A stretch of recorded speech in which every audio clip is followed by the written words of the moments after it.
glad to be here this evening. It's a great privilege to run for public office, and as I walk neighborhoods in the southeast and northwest, people are really very welcoming, very encouraging.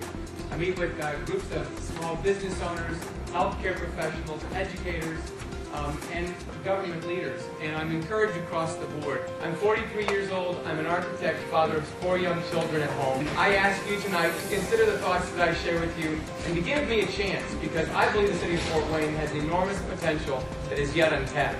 Thanks, I look forward to chatting with you. The current administration has initiated Southtown Secondary Renaissance Point and the North River Project. Would you continue any or all of these projects, and if so, how would you support them? I think I've made no secret of my concerns regarding Harrison Square. But I want each of you to know that if elected mayor, that I will, if obligated by the contract signed, execute Harrison Square to the very best of my ability, squeezing every ounce of value out of every dollar spent. I'm not sure that it will deliver what we want it to by itself. I think we have to have a mayor who's committed to pushing for market-driven, not publicly funded, additional development adjacent to Harrison Square. My belief is that government does not create jobs. That government has a role to play in providing for essential services, public safety, firefighters, the law enforcement, police officers, and that we are also obligated to fight for the infrastructure, the sewer, and the water, and the roads, and the sidewalks.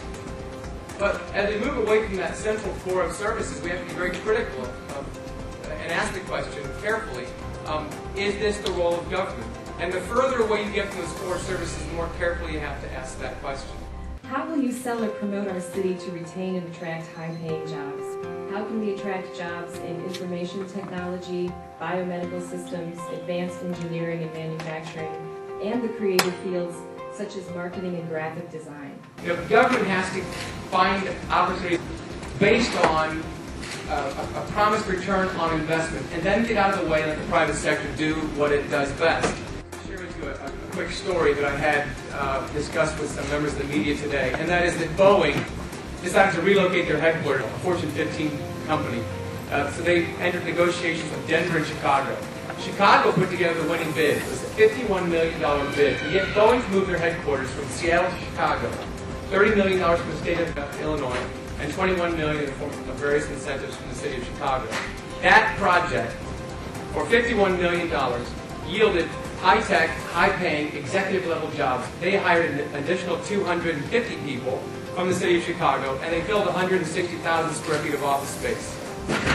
For more money than that, what Harrison Square delivers to us is the relocation of some hot dog vending jobs.